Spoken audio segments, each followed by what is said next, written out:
अस्सलाम वालेकुम नाज़रीन, आप देख रहे हैं स्टेट क्राफ्ट और मैं हूं सैयद मुजम्मिल शाह। आज सुप्रीम कोर्ट में इस्लामाबाद हाई कोर्ट के 6 जजेस के खत पर अज़ खुद नोटिस केस की समाअत पर चीफ जस्टिस ऑफ पाकिस्तान काजी फ़ायज़ ईसा की सरबराही में 6 रुकनी बेंच ने यह समाअत की। इस समाअत में जहां मुदाखलत के हवाले से बहुत अहम रिमार्क्स दिए गए, वहीं चीफ जस्टिस काजी फ़ायज़ ईसा ने यह वाज़े किया कि वो सिर्फ इन मामलात के ज़िम्मेदार हैं जो चीफ जस्टिस बनने के बाद उनके सामने आए। इसके अलावा चीफ जस्टिस ने मॉनिटरिंग जजेस और JITs में खुफिया इदारों के अहलकारों की शमूलियत को भी एक किस्म की मुदाखलत करार दिया। इसी तरह समाअत के दौरान जब अटार्नी जनरल ने पेशावर हाई कोर्ट की जानिब से दी जाने वाली तजावीज़ पढ़ी तो इन तजावीज़ में बताया गया कि अगर फैज़ाबाद धरने से मुतल्लिक अदालती फ़ैसले पर अमल दरामद किया जाता तो अदालती मामलात में खुफिया इदारों की मुदाखलत ख़त्म हो जाती, जिस पर बेंच में शामिल जस्टिस अतर मिनुल्लाह ने रिमार्क्स दिए कि धरना फ़ैसला एक लैंडमार्क जजमेंट थी, लेकिन हुकूमत ने इस फैसले को बेअसर कर दिया।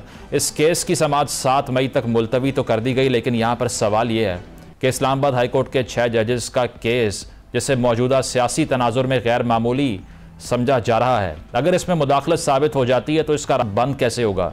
इस पर गुफ्तगू का आगाज़ करते हैं। हमारे साथ रियासत अली आज़ाद साहब मौजूद हैं, इस्लामाबाद हाई कोर्ट बार के सदर हैं। इसके अलावा हाफिज़ एहसान अहमद साहब मौजूद हैं, माहिर कानून हैं। अज़हर सदीक वकील हैं तहरीक इंसाफ की, आप भी हमारे साथ मौजूद हैं। आप तीनों का बहुत बहुत शुक्रिया।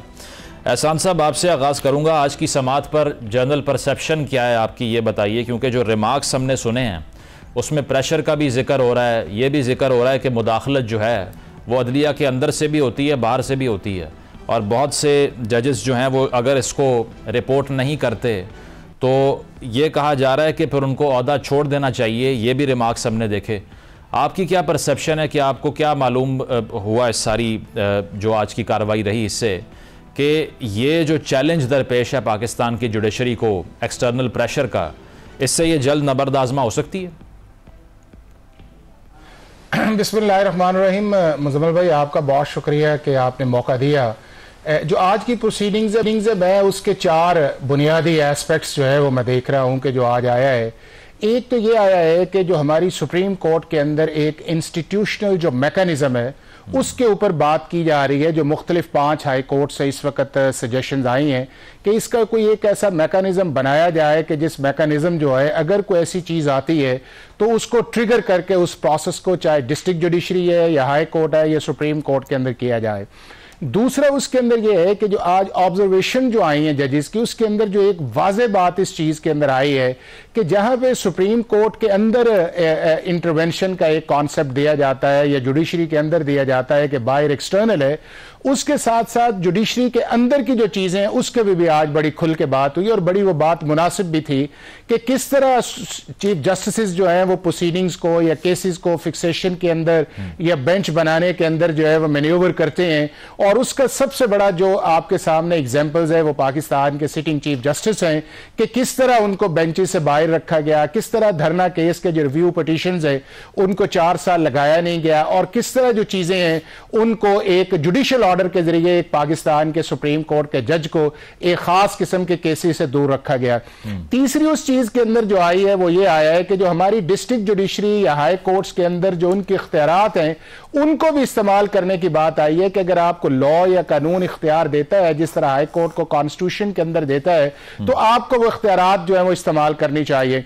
और चौथी चीज जो इसके अंदर आई है कि जितने भी वो सामने जजेस बैठे हुए तो 6 के 6 जो है उनमें से सुप्रीम कोर्ट के इस वक्त जजेस हैं, हाई कोर्ट के चीफ जस्टिस रहे हैं, उनमें से किसी एक ने भी नहीं कहा और सबने इस चीज का कहा कि जितना जितना हमारा जुडिशियल कैरियर है उसके अंदर हमें किसी किस्म की मुदाखलत का सामना नहीं करना पड़ा और ना हमें किसी चीज को इन्फ्लुएंस करने की कोशिश की गई है। तो मेरा यह ख्याल ये है कि कुछ चीजों को एग्जैजरेट भी किया गया है कि जिस तरह बेंच के एक मेंबर ने कहा कि 76 साल से इस मुल्क के अंदर हो रहा है, तो चीफ जस्टिस साहब ने उस बात को कहा कि नहीं, ऐसी बात नहीं है। अगर बात ऐसी होती तो कम से कम मैं जब से चीफ जस्टिस हूं मेरे पास वो चीज आती। दूसरा मैं समझता ये हूं कि जो इंस्टीट्यूशन की वीकनेसेस हैं वो भी अब खुल के सामने आई हैं कि पाकिस्तान का जो जुडिशियल सिस्टम है उसके अंदर स्ट्रेंथ वो नहीं है कि इन सारी सिचुएशंस को कोप करे, जिसके तहत आप कॉन्स्टिट्यूशन के अंदर हलफ लेते हैं कि मैं बगैर किसी डर के, बगैर किसी फेवर के और बगैर किसी बुग़्ज़ के जो है वो मैं फैसला करूंगा। रियासत साहब, हम बैरूनी मुदाखलत की तो बात करते रहे हैं जुडिशल मामलात के अंदर, चाहे वो 6 जजेस का लेटर हो जो इस्लामाबाद हाई कोर्ट से लिखा गया। आज जो अंदरूनी मुदाखलत की बात हो रही है, इसमें अब जो रिमार्क्स हैं, अब कहा यह जा रहा है कि चीफ जस्टिस अगर किसी जज से मुलाकात करें किसी केस के हवाले से, ये भी मुदाखलत है। दूसरी चीज़ ये कि चूँकि आप बार को रिप्रेजेंट करते हैं, तो ये भी कहा गया कि बार के सदर जो कि मातहत हैं कोर्ट्स के, वो चैम्बर में जजेस से मुलाकात करते हैं। तो इस पर भी लगा तो यही कि एक एतराज़ किया जा रहा है। आपको क्या लगता है कि जो इंटरनल डिवाइड है जुडिशरी की, वहाँ से भी प्रेशर आता है? काजी साहब ने भी ये बात की कि जब मैं बलूचिस्तान हाई कोर्ट का चीफ जस्टिस था तो मुझे सबसे बड़ा ख़तरा सुप्रीम कोर्ट से था। बिस्मिल्लाहिर्रहमानिर्रहीम। मुजम्मिल भाई, सबसे पहले तो इस कमेंट को मैं क्लैरिफाई करना चाहूँ, जैसे आपने किया है कि जो सदर बार होता है, हाई कोर्ट है, डिस्ट्रिक्ट बार है, वो जुडिशरी का सबॉर्डिनेट नहीं होता। वकील कोई भी हो वो ऑफिसर ऑफ द कोर्ट होता है। एक तो ये चीज़। बाकी ये है कि अगर कोई सदर साहब जाके किसी जज साहब को चैम्बर में मिलते हैं तो 400 काम होते हैं, 100 एडमिनिस्ट्रेटिव इश्यूज होते हैं जिसके हवाले से जजेस साहबान से मिलना ज़रूरी होता है और वहाँ पे ही बात होती है। चूँकि जजेस साहबान तो बार में आके सदर साहब से नहीं मिल सकते, तो कोई भी अगर बार का और बेंच का या किसी वकील का बेंच के साथ कोई इशू हो जाए तो जजेस साहबान के पास या ऑफिस बेरर्स जाते हैं और उसको रिजॉल्व करते हैं एमिकेबली। एक तो ये। हाँ, अगर किसी हवाले से, जैसे आपने इंटरफेरेंस की बात की, अगर कोई चीफ जस्टिस या सेशन जज, सिविल जजेस साहबान या जुडिशल मजिस्ट्रेट साहब के पास जाते हैं और उनको इन्फ्लुएंस करते हैं और अपनी पोजीशन का इस्तेमाल करते हैं और कहते हैं कि फैसला ऐसे नहीं ऐसे कर दो, तो वो इंटरफेरेंस है। और तीसरी बात जो आपने सवाल में कहा कि जी वहां पे कोई डिवाइड की बात है, आज देखें 5 हाई कोर्ट के जो सजेशंस, प्रपोजल्स आई थी, उसके अंदर किसी भी हाई कोर्ट ने ये नहीं कहा कि इंटरफेरेंस नहीं है। जैसे कि इन जजेस साहबान जो इस बेंच में तशरीफ फरमा थे, अगर उन्होंने ये बात की कि हमारे दौर में नहीं हुआ, तो मुमकिन है उस वक्त वो जो मारूजी हालात थे वो ऐसे ना हो। अब देखें इंटरफेरेंस कब से शुरू हुई? जब मुस्लिम लीग नून जब अपोजिशन में थी और पीटीआई हुकूमत में थी, उस वक्त से ये अतर मिनल्ला साहब ने बड़ा कैटेगरिकली कहा कि 17 में इसमें पॉलिटिकल इंजीनियरिंग होती रही। अब चूंकि पीटीआई जो है वो अपोजिशन में और लेकिन वो ये कह रहे हैं कि 75 साल से ये पार्टनरशिप चल रही है जुडिशरी और एस्टैब्लिशमेंट की, तो वो तो इस रोल को बहुत पहले से देख रहे हैं। 17 से तो उन्होंने पॉलिटिकल एग्जाम्पल दिया ना एक सिर्फ। बिल्कुल दुरुस्त है, मैं इस चीज से बिल्कुल इनकारी नहीं हूं, ये बिल्कुल दुरुस्त आप मुजम्मिल साहब फरमा रहे हैं। इंटरफेरेंस है, लेकिन आप ये देखें कि आज देर आए दुरुस्त है। अगर आज सुप्रीम कोर्ट ऑफ पाकिस्तान बड़ा कैटेगरिकली, बड़ा क्रिस्टल क्लियर अगर स्टांस लिया है कि जी इंटरफेरेंस नहीं होनी चाहिए, इदारे के अंदर से भी, इदारे के बाहर से भी, और किसी इदारे को भी अदलिया के अंदर मुदाखलत एग्जेक्टिव के जरिए, किसी उसकी जो एग्जेक्टिव के अंडर एजेंसीज है उनको भी नहीं करनी चाहिए। और इस पे भी अतर मिनल्ला साहब ने यह कहा कि अगर हुकूमत की तरफ से या एग्जेक्टिव की तरफ से ऐसी इंटरफेरेंस आती है तो उसका रिस्पॉन्सिबल वजीर आजम है, चूंकि वो हेड ऑफ एग्जेक्टिव है। तो आज ये एक बात है, लेकिन मैं इसमें एड ऑन करूंगा वो ये कि ये रिस्पॉन्स तो मांग लिया, मैं भी बतौर प्रेसिडेंट रोस्टम पे गया कि हमारी भी एक कॉन्स्टिट्यूशन पिटीशन जो है वो जनाब के पास ज़ेरे समात है, हम भी आउटपुट देंगे, सजेशंस देंगे, लेकिन इस इशू को नजरअंदाज कर दिया गया कि भाई इशू है क्या? वो खत जो 6 जजेस साहबान ने लिखा उसकी प्रोब करने का, इन्वेस्टिगेट करने का, इंक्वायर करने के हवाले से कोई गुफ्तगू नहीं हुई जो जरूरी है। पहले तो उसको डिग आउट करें कि इंटरफेरेंस हुई है नहीं हुई है, अगर की है तो उसको आपने डिग आउट कैसे करना है, और अगर हुई है और किन लोगों ने की है तो उनको कैसे प्रोसीड करना है। ये प्राइमरी सवाल तो ये है। इंस्टीट्यूशनल रिस्पॉन्स तो किसी स्टेज पे भी दिया जाएगा।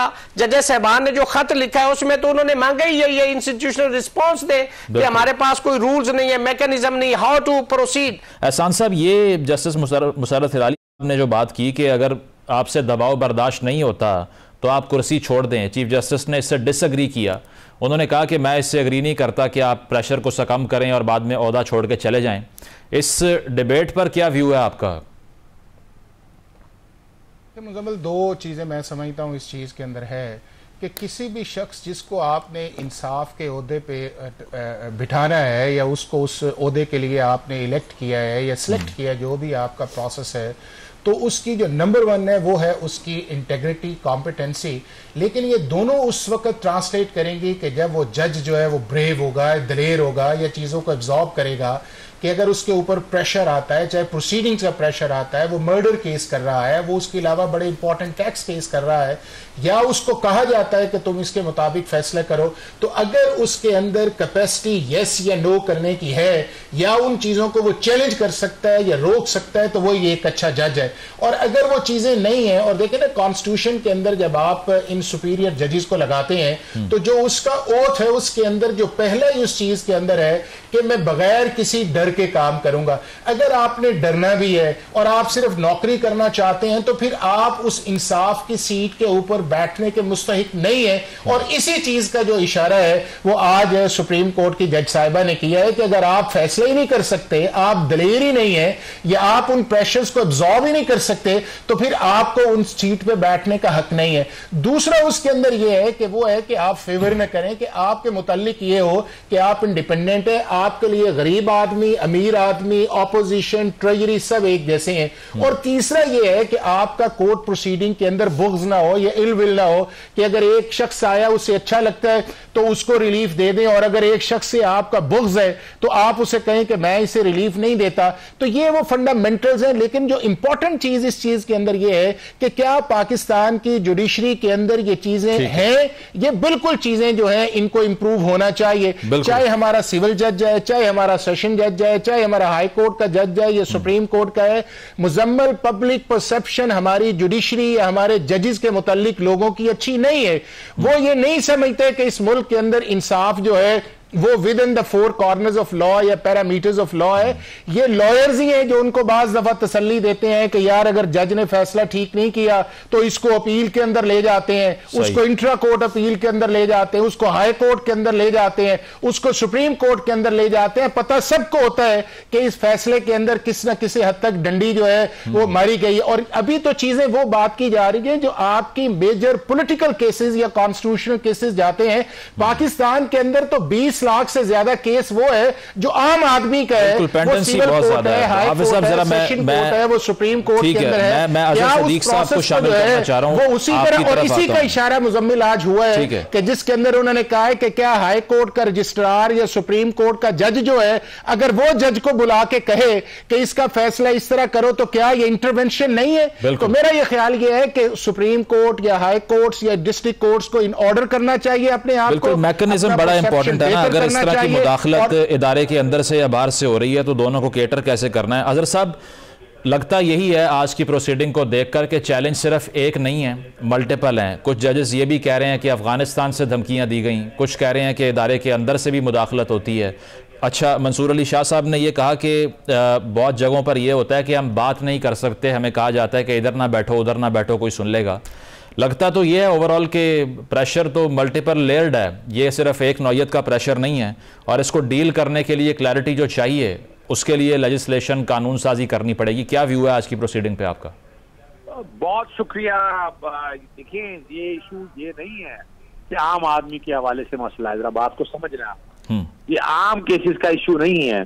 आम केसेस के अंदर तो थोड़ा बहुत परसेप्शन, थोड़ा बहुत सिफारिश, कोई और एडवांटेजेस, डिसएडवांटेजेस जो होते रहते हैं, ये पूरी दुनिया के अंदर है। मैं कहूँ कि भारत के अंदर नहीं होगा, सवाल ही पैदा नहीं होता, बरतानिया में नहीं होगा, ये होता रहता है। जो फर्क है ना, जो इस वक्त जो इशू है वो इशू ये नहीं है। इशू ये है कि वो लोग जिनका काम नहीं है वो इंटरफेरेंस करते हैं पॉलिटिकल केसेस के अंदर। ध्यान में रख लीजिएगा, ये बड़ा क्लियर कर दूं आपको, ये इशू सारा पॉलिटिकल केसेस के हवाले से है। और पॉलिटिकल केसेस में इंटरवेंशन आपके सामने है कि एस्टैब्लिशमेंट का एक रोल है, हम जो मर्जी कहते रहे, आंखें बंद कर ले, लेकिन ये एक रियलिटी है। लाहौर हाईकोर्ट में मैं आपको दर्जनों मिसालें दे सकता हूँ ये इन दिनों के अंदर, जब से निगरान हुकूमत आई है और निगरान हुकूमत से लेकर अब तक क्या क्या फैसले हुए, और ये हमें पता है। हम ख्याल जजेस के पास लगता रहा और उन जजेस के पास बैठ के पता क्या होने लगा। और मैं भी रिसेंट आपके सामने मिसाल लाहौर हाईकोर्ट से मैं केस की बता देता हूँ। वो केस है इंतखाबी निशान को सेक्शन 215 को चैलेंज करने। आप इमेजिन कर ले कि ये जनवरी से ये मामला चल रहा है और आज हम मई में पहुंच गए हैं। एक बार फैसला महफूज किया, दूसरे बेंच के पास गया, फिर दोबारा मैं सारी बातें नहीं कहने लगे फैसला में, फिर लार्जर बेंच बन गया, लार्जर बेंच के बाद डेट दे दी गई, उस डेट पे बेंच ही तब्दील, यानी 2 जजेस बाहर भेज दिए गए। ये रिकॉर्ड के ऊपर चीजें मैं बता रहा हूँ आपको, आई ओन इट।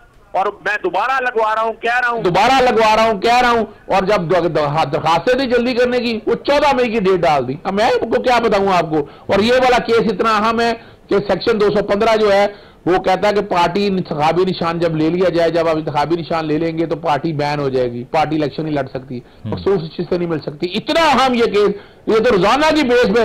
और दूसरी तरफ जब इलेक्शन कमीशन ने अपना इंतखाबी निशान वाला केस लगाने की हवाले से बात हुई थी, तो हमने देखा गार्बन गया, 11 तारीख को फैसला हुआ और 13 तारीख को फैसला लग भी गया, और हमने फिर देखा वो फैसला फौरन हो भी गया। और ये रिकॉर्ड, और दूसरी तरफ देखिए कि वही इलेक्शन कमीशन का जो फैसला है या पेशावर हाईकोर्ट का जो फैसला आया है, अभी तक वो दरखास्त ही समाअत की नहीं आई। ये सोचना पड़ेगा, ये रियलिटी है। और ये जजेस ने जो बातें की हैं सईद मंसूर अली शाह साहब ने और जस्टिस अपना अतर मिनल्ला ने, मैं कई चीजों को तो हम तो मुशाहिदा करते रहते हैं, हम तो वकील, और ये जेल से निकाल दें कि ये आम केसेस के हवाले से प्रेशर है, लेकिन वो बहुत आम इंडिविजुअल्स की हद तक उससे क्या फर्क पड़ता है। ये उन केसेस की बात हो रही है जो इस मुल्क की किस्मत के साथ फैसला करते हैं, जो सियासी जमातों के मुस्तकबिल का फैसला करते हैं, वो चाहे कोई भी हो। यानी मैं तो इस वक्त, मैं पहले तो मैं इस बात का कायल नहीं था, लेकिन मैं इस बात को समझता हूं कि जो नवाज शरीफ के मामले में भी केसेस जो हुए हैं उनके पीछे भी अब देखना पड़ेगा कि क्या वजह। और आप देखें, वो कहते रहे, वो लंदन डील में कहा उन्होंने कहा जब हमारी मर्जी के लोग आ जाएंगे ये हो जाएगा वो, और वही हमने देखा, वही हुआ। हम या तो बताए ना कि जो अल्फाज वो कहते रहे हैं, उन अल्फाजों की अदायगी किसने करवाए, कौन है जो ये सारा करवाता रहा। इन चीज को बारीकी में जाना बड़ा जरूरी है। सही, ठीक है, जैसा पॉइंट आ गया। प्रोग्राम में एक ब्रेक शामिल करते हैं, ब्रेक के बाद वापस आएंगे। Stay with us. Welcome back नाजरीन, पैनल हमारे साथ मौजूद है, डिस्कशन को कंटिन्यू करते हैं। रियासत साहब, ये जो अदर साहब बात कर रहे हैं, अब तासुर यही मिलता है कि सियासी पार्टियों के जो मौक़िफ़ हैं उसके ऊपर भी शायद कोई डिवीजन एग्जिस्ट करती है। इस पे क्या व्यू है आपका? और दूसरी चीज़, सोशल मीडिया के ऊपर कुछ पर्सनल डाटा लीक करने के हवाले से अतर मिनल्ला साहब ने बात की, किसी इस्लामाबाद हाई कोर्ट के जज साहब का, तो नाम तो नहीं लिया उन्होंने, लेकिन बाबर सत्तार साहब का जो डाटा लीक हुआ उसके हवाले से बात की जा रही है, ख़बरें गर्दिश कर रही हैं। अब ये तो किसी इदारे की तरफ से नहीं किया गया ना, अगर इंडिपेंडेंटली सोशल मीडिया के ऊपर ये चीज़ें सर्कुलेट करने लगें तो फिर वहाँ पर कल्प्रिट कौन ढूंढेगा और किसको ब्लेम करेगा? देखें मुजम्मिल भाई, सबसे पहले आखिरी जो आपने सवाल किया, मैं पहले उसको रिस्पॉन्ड करूंगा। ये बाबर सत्तार साहब जो हैं, हमारे जज हैं इस्लामाबाद हाई कोर्ट के, ये उनके सीक्रेट इंफॉर्मेशन जो सोशल मीडिया पे आई है। लेकिन आप देखें, मुझे एक्सेस नहीं है, आपको एक्सेस नहीं है, तो कौन इतने सीक्रेट रिकॉर्ड, उनका ट्रेवलिंग हिस्ट्री और ये वो किसके इख्तियार में वो कौन ला सकता है? बात यह है कि वो सारी इंफॉर्मेशन, देखें जो उनके ग्रीन कार्ड की बात की जा रही है, वो मेरे इल्म में है, वो वहां पे जो हाईली स्किल्ड लोग होते हैं, वो वहां अमेरिका में पढ़ते रहे, वहां हार्वर्ड से उन्होंने लॉ भी किया, और वहां स्कॉलर जो हाई स्किल्ड लोग होते हैं उनको ये फैसिलिटी होती, वो नेशनल नहीं है। जब वो जज बने थे तो जब सुप्रीम जुडिशल काउंसिल में ये जुडिशल कमीशन में ये मामला जाता है तो वहां पे ये सारी चीजें थ्रेश आउट होती है, उसमें तो कोई ऐसी बात है ही नहीं है। ये भी वन काइंड ऑफ इंटरफेरेंस है, प्रेशर है, इन्फ्लुएंस है, उसको दबाव में लाना है। आप कल की प्रोसीडिंग देख ले, पैमरा और FIA और फला वहां पे जाके उन्होंने नो कॉन्फिडेंस किया, उस पर 5-5 लाख रुपए की कास्ट डाल के तो उनकी दरखास्तें खारिज की गई। ये सारी चीजें इंटरफेरेंस है, ये प्रेशर है। अगर हुकूमती इदारे जाके या हुकूमत जजों पे नो कॉन्फिडेंस करेगी तो फिर अदालतों को आप बंद कर दें।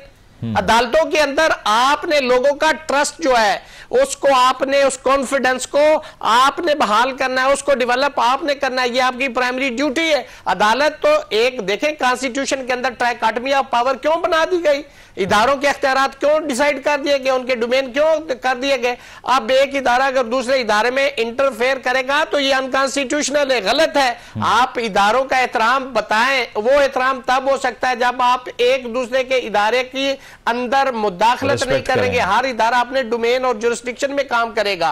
तो बाबर सत्तार साहब के हवाले से उन्होंने ये बात की थी, मैं बड़ा कैटेगरिकली आपको बता रहा हूं, और उनकी नेशनैलिटी की बातें हो रही हैं उनके हवाले से कि ये किसी एक पॉलिटिकल पार्टी को सपोर्ट कर रहे हैं, ये बिल्कुल गलत है, ये गलत तासुर है। जब ये मुस्लिम लीग नून अपोजिशन में थी तो तब ये कहा जाता था कि ये मुस्लिम लीग नून के जज हैं।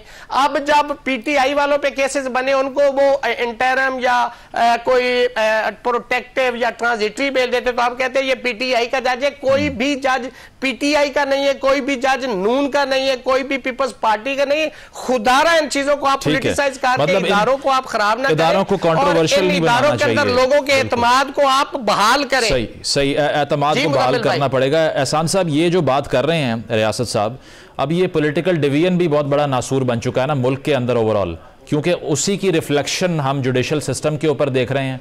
कोई फैसला किसी एक सियासी जमात के अगर हक में जा रहा हो तो सब उसको कंट्रोवर्शियल बना देते हैं। इसका हल क्या है? क्योंकि अगर सोशल मीडिया के ऊपर एक जज जो कि सिटिंग जज है उसका डाटा पर्सनल नौयत का लीक होता है तो क्या गवर्नमेंट की जिम्मेदारी बनती नहीं है कि इन्वेस्टिगेट करे इसको? देखिए मुजम्मिल, अगर आप पिछले 8-10 साल से देखें जो पाकिस्तान के अंदर एक पॉलिटिकल कल्चर जो है 2013 के स्पेशली इलेक्शन के बाद आप देखें तो उस दौर को अगर आप 10 साल के अंदर कंपैरिजन करें तो बार बार जो हमारे हाई कोर्ट्स के अंदर या सुप्रीम कोर्ट्स के अंदर ये जो पॉलिटिकल क्वेश्चंस या कॉन्स्टिट्यूशनल इश्यूज गए हैं, इसने हमारी जुडिशरी को भी डिवाइड किया है, इसने हमारे सिस्टम को भी डिवाइड किया है, इसने पाकिस्तान की आवाम को भी डिवाइड किया है। और उसके साथ साथ जो इंस्टीट्यूशन या जुडिशल रिस्पॉन्स चाहिए था इसको डिस्करेज करने का, वो भी नहीं इस चीज के अंदर आया, चूंकि जुडिशरी बजाते खुद डिवाइडेड थी। अगर आप पिछले 5 साल के अंदर देखें तो किस तरह सुप्रीम कोर्ट या हाई कोर्ट की जजेस की ट्रॉलिंग जो है वो हमारे इस सोशल मीडिया के अंदर आई और हमने आर्टिकल 19 का सहारा लिया। किस तरह पाकिस्तान की पार्लियामेंट की ट्रोलिंग की गई, किस तरह पाकिस्तान की एस्टैब्लिशमेंट की ट्रोलिंग की गई, किस तरह पाकिस्तान के जो इदारे दूसरे हैं जो लॉ एनफोर्समेंट एजेंसीज हैं उनकी किस तरह ट्रोलिंग की गई। चूंकि होता यह है कि यह सिचुएशन के मुताबिक चेंज होता रहता है। कभी इसका टारगेट जज बनते हैं, कभी इसका टारगेट अदलिया बनती है, कभी इसका टारगेट जो है वो लोग बनते हैं जो आवाज उठाते हैं, कभी इसका टारगेट जो है वो एस्टैब्लिशमेंट बनती है, कभी इंटेलिजेंस एजेंसी। इसको एड्रेस करने के लिए मेरा ख्याल है कि 2 चीजें करनी पड़े। एक ये है कि पाकिस्तान की जो पॉलिटिकल पार्टीज है इन्हें अपने इश्यूज जो हैं वो पार्लियामेंट के अंदर रिजॉल्व करने चाहिए और बड़ी एक्सट्रीम सिचुएशंस के अंदर हमारी इन कोर्ट्स के अंदर आना चाहिए। दूसरा उस सिचुएशन के अंदर यह है कि हमारी जो जुडिशरी है इसे ए पॉलिटिकल होना चाहिए। ए पॉलिटिकल मतलब यह है कि उनका जो काम है या उनकी जो रिफ्लेक्शन है काम करने की वो उस लेवल के अंदर आए कि पाकिस्तान का ठीक है, वक्त महदूद है, आपका पॉइंट आ गया। आप ये कह रहे हैं कि जुडिशरी को पॉलिटिकल करना पड़ेगा, सजा दें और हमारे सोशल मीडिया को मुजम्मल जो है वो रेगुलेट करने, सोशल मीडिया की रेगुलेशन चाहिए। अजहर साहब, अब जो रिकमेंडेशन दी जा रही है, वैसे समाअत मुलतवी हुई लेकिन कहा यह गया कि स्पेशल सेल बनाए जाएं सुप्रीम कोर्ट के और हाई कोर्ट के जजेस के, और जिससे भी राब्ता किया जाए, इंटेलिजेंस एजेंसी हो या कोई भी XYZ एंटिटी हो, तो फौरन उसको रिपोर्ट किया जाए। 7 दिन का टाइम फ्रेम मौजूद है। आपको लगता है यही सोल्यूशन है इस प्रॉब्लम को डील करने का? नहीं, मैं नहीं समझता ये इतना आसान काम है। याद रखिएगा क्योंकि वजह क्या है, मैं कई लोगों को जानता हूं, यानी मुझे कोई थोड़ी सी जरूरत पड़ गई सिक्योरिटी के हवाले से, तो मैंने किसी को कहा तो वो जो बंदे रखे थे वही तो भाई खराब करने वाले थे, वही तो इन्फॉर्मर थे। अब आपने एक जज के साथ जो घर में मुलाजिम रखे हुए हैं, जो टेलीफोन आपका पड़ा, घर के अंदर इलेक्ट्रिशियन आता है, कैमरे कौन लगाता है यहाँ पर? जरा इन चीजों को सोचे ना। तो असल जो दूसरी जो बात है कि आपने सुना नहीं कि बताया जाता है कि आज तुम्हारा बच्चे फलां स्कूल में पढ़ते हैं। अब ये किसने दी है इन्फॉर्मेशन? किसने इन्फॉर्मेशन दी है? कौन लेके गया इन्फॉर्मेशन? जस्टिस बाबर सत्तार साहब का सारा डाटा जो है जो लीक हुआ है नादरा का, नादरा में अब कौन है हेड कर रहा है वो समझना चाहिए। बाकी जो उनका अगर टैक्स का डाटा है, अगर जो उनका इमिग्रेशन का डाटा है, आखिर ये डाटा लीक तो एजेंसी ने किया है ना। एजेंसी से मुराद नादरा वगैरह की बात कर रहा हूं, इसको किसी और सेंस में ना लिया जाए। लेकिन सवाल बड़ा वाज़ेह है कि ये मामला ऐसे नहीं हल होना। हमें बैठकर मिसाके जमहूरियत किया था बेवकूफ बनाने के लिए लोगों को। मैं 5 जून से ये बात कर रहा हूं 2023 से कि पाकिस्तान को मिसाके पाकिस्तान की जरूरत है। यानी हमें आज ये बैठकर तय करना पड़ेगा कि एस्टैब्लिशमेंट के बगैर सिस्टम चल नहीं सकता। लेकिन एस्टैब्लिशमेंट की एक्सेस सियासतदानों तक जोड़ तोड़ में, अभी सियासी विंग हम बड़ा पहले सुनते थे कि ISI का सियासी विंग बंद हो जाएगा, लेकिन कहां बंद हुआ? आप सब देखे तो। लेकिन अब PTI कह रही है उन्हीं से मुज़ाकरात करने हैं। पॉलिटिशियन से मुज़ाकरात करनी ही नहीं है। देखिए मैं उसकी वजह अच्छा मुज़ाकरात की वजह समझिएगा। मुज़ाकरात किस लिए करना, ताकि हर कोई अपनी बाउंड्रीज में रहे, हर कोई अपने दायरा इख्तियार में रहे। और जब तक आप दायरा इख्तियार में रहेंगे बात बड़ी, देखिए एक बात तो अब तय होनी है कि पाकिस्तान तहरीक इंसाफ जो नारा लगाया था मुस्लिम लीग नून ने वोट को इज्जत दो का, क्योंकि वो हमेशा से एस्टैब्लिशमेंट की जमात चली आ रही है, ये तो रिकॉर्ड के ऊपर है।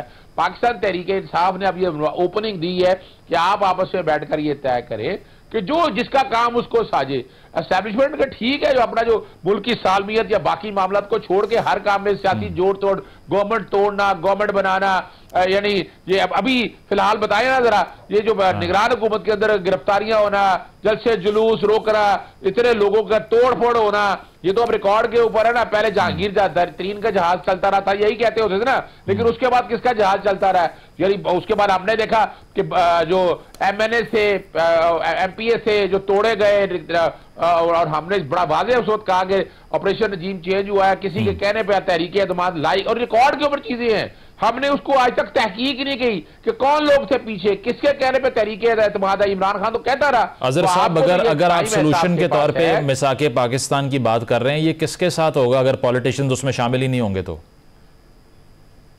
नहीं देखिए, पॉलिटिशियन बिल्कुल होंगे, हमने ये नहीं कहा कि बिल्कुल नहीं होने, पॉलिटिशियन इसमें होंगे, एस्टैब्लिशमेंट हो। देखिए एक मैं बता दूं, एस्टैब्लिशमेंट है मुरक्कब है, एस्टैब्लिशमेंट मुरक्कब है फौज का, अदलिया का, सिविल ब्यूरोक्रेसी का, जर्नलिस्ट का, सिविल सोसाइटी का, लॉयर्स का, ये मुरक्कब है हर, यानी इन सब लोगों का, सब लोगों को इकट्ठे बिठाकर आपको जो अवाम, अभी आपके साथ क्या हुआ है, फॉर्म 45 और 47 करने वाले कौन है हर एक को पता है। सियासी जमातें बेनिफिशरीज है, खुद कहती है सियासी जमातें बैठकर कि हमें बैठकर जो जोड़ तोड़ हुई है, जो सारे मामला है कहां बैठकर तय हुए हैं, एवरीबॉडी नोज। हमें ही सोचना ये है कि हम इन चीजों को बेहतरी की तरफ कैसे लेके जाएं। इसका नुकसान पाकिस्तान को होगा और इसके लिए एक लार्जर कंसेंसस चाहिए। बहुत बहुत शुक्रिया अजहर सदीक साहब, हाफिज एहसान साहब, रियासत अली साहब मौजूद थे और गुफ्तगू यही की गई आज के अगर ये सारे जो प्रेशर्स अदलिया के ऊपर एग्जर्ट किए जा रहे हैं इसको प्रॉपरली रिपोर्ट किया जाए और इसके तदारुक के लिए एक मैकेनिज़्म तश्कील दिया जाए तो इन मामलात को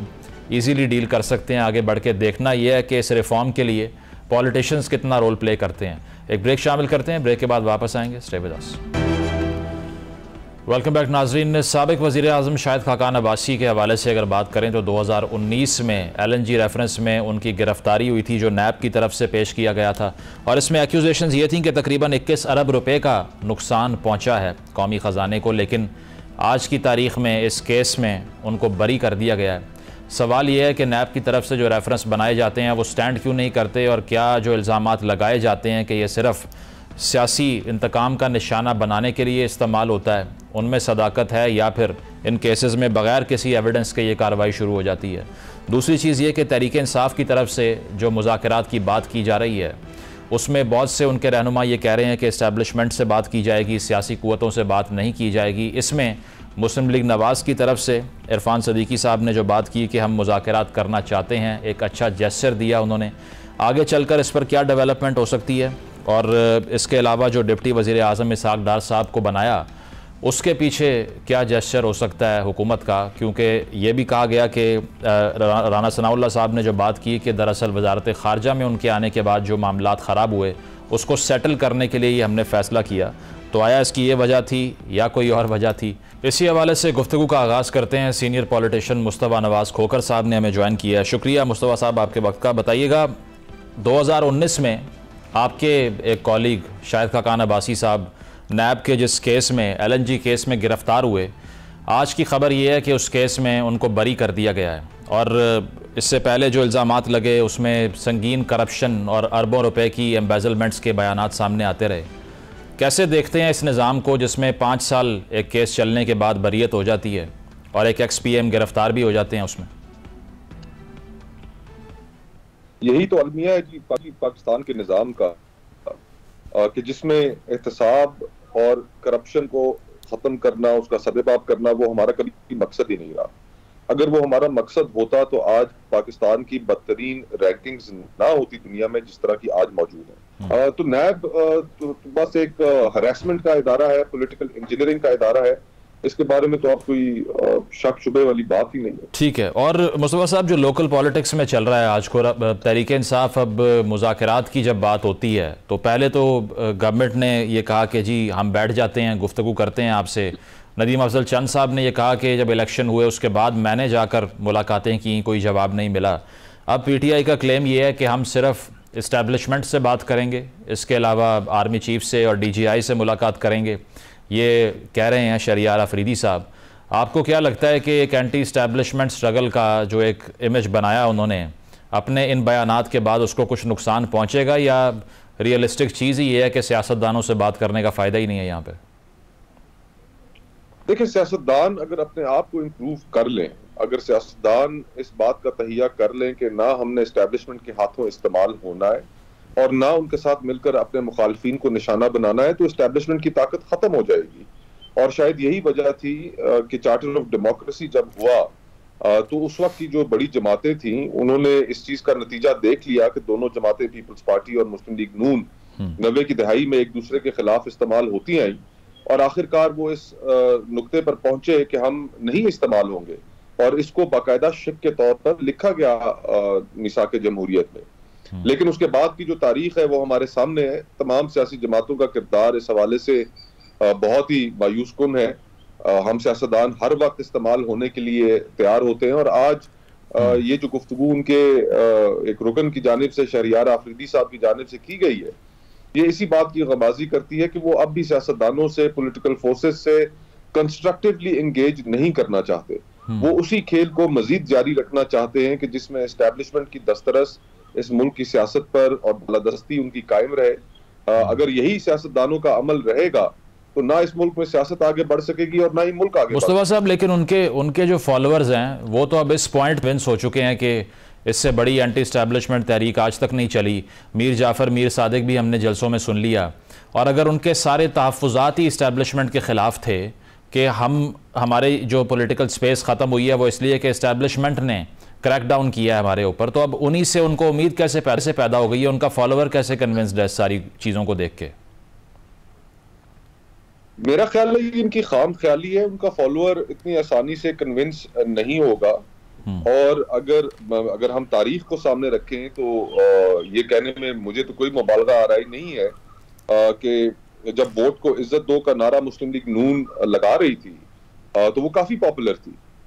इस हद तक पॉपुलर थी कि हम जब सेनेट का इलेक्शन था, यूसुफ रजा गिलानी साहब का बमुकाबला हफीज शेख साहब, और उस वक्त इमरान खान साहब की हुकूमत थी, तो उस इलेक्शन के अंदर महज नून लीग के टिकट के वादे के ऊपर लोगों ने वोट दे दिए थे गिलानी साहब को। और ये उस वक्त मैं पीपल्स पार्टी में था। हमारे लिए बड़ी हैरान कुन सूरत हाल थी कि यार सिर्फ उनके टिकट के वादे के ऊपर लोग वोट देने के लिए तैयार हैं।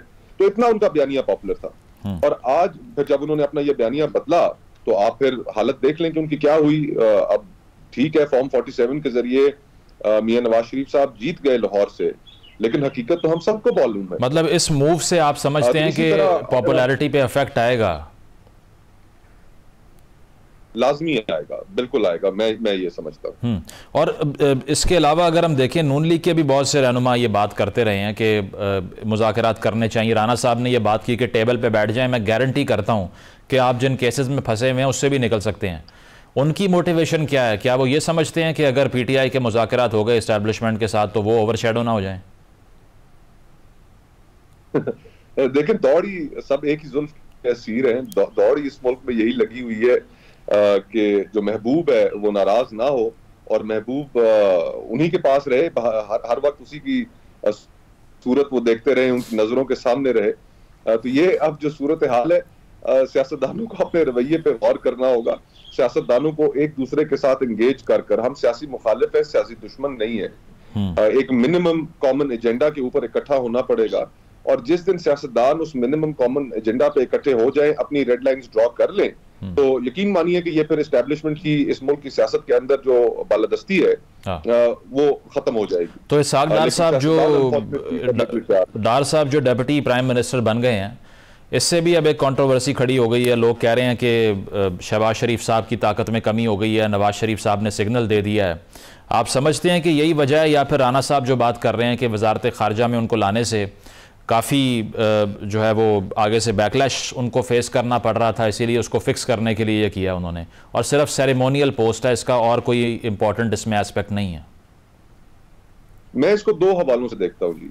एक इस हवाले से देखता हूँ कि खुद मियां नवाज शरीफ साहब मुस्लिम लीग हुक्मरान जमात के सदर हैं, फिर उसके बाद उनके भाई वजीर आजम है, उनकी दुख्तर, उनकी साहबजादी मरीम नवाज साहिबा वजीर आला पंजाब है, और अब उनके जो समधी साहब हैं उनको डिप्टी वजीर आजम बनाया है। क्या नून लीग के अंदर कोई और शख्स की लॉयल्टी पर, कॉम्पिटेंस पर उन्हें कोई उस मेयार पर पूरा नहीं उतरा? और अगर मेयार सिर्फ और सिर्फ ये है कि खानदान का फर्द हो, हुक्मरान खानदान से उसका ताल्लुक हो, तो वही एक मेयार होगा। राना साहब कहते हैं वो अगर उनकी रिश्तेदारी ना भी होती डार साहब की, तो उनकी कमिटमेंट इतनी है कि तब भी वो ये डिजर्व करते थे। वो कमिटमेंट तो मेरे ख्याल से हमने हुदैबिया पेपर मिल्स के केस में जब वो वादा माफ गवाह बने थे उस वक्त हमने देख ली थी। तो मेरे ख्याल से अब हम इसके ऊपर क्या कह सकते हैं। और केपी में जो हम देख रहे हैं, गवर्नर राज की बात की साद रफीक साहब ने, उन्होंने ये कहा कि अगर एक सूबे का वजीर आला कह रहा है इस्लामाबाद पे हमलावर हो जाऊंगा, तो फिर हमारे पास भी ऑप्शंस मौजूद हैं। तो किस तरफ जा रहे हैं मामलात? पोलराइजेशन बहुत बढ़ चुकी है, माशरा बहुत तकसीम है, और अब सुनने में आया है, वल्लाह आलम इसमें कितनी हकीकत है, कि गंडपूर साहब जब बतौर वजीर आला वजीर आजम साहब से मिले और फिर उसके बाद इमरान खान साहब को मिलने गए, तो काफी उनकी झाड़ हुई वहां पर। अच्छा। और साथ ही उनको ये भी कहा गया कि लॉन्ग मार्च की तैयारी करो, ये क्या तुम फोटो सेशन के लिए चले जाते हो। तो इस तरह की जो अब सियासत है जिसमें एहतजाज और सड़क हर वक्त शामिल रहेगी, तो हमारी माशी हालत वो है नहीं कि हम बहुत लंबे अरसे तक ये सियासी अदम इस्तेकाम को सस्टेन कर सकें। ठीक है, बहुत बहुत शुक्रिया। मुस्तफा नवाज खोप मौजूद थे, उन्होंने यही कहा कि तमाम सियासतदानों को बैठ के जो स्पेस है उसको रिक्लेम करना पड़ेगा, और ये फैसला करना पड़ेगा कि हम किसी तीसरी कुव्वत या गैर सियासी कुव्वत के कंधों पर सवार होकर इक़्तिदार का हिस्सा नहीं बनेंगे। एक ब्रेक शामिल करते हैं, ब्रेक के बाद वापस आएंगे। Stay with us. नाज़रीन, प्रोग्राम आपने मुलाहिज़ा किया, अपना फीडबैक ज़रूर दीजिएगा। इजाज़त दीजिए, अल्लाह हाफ़िज़।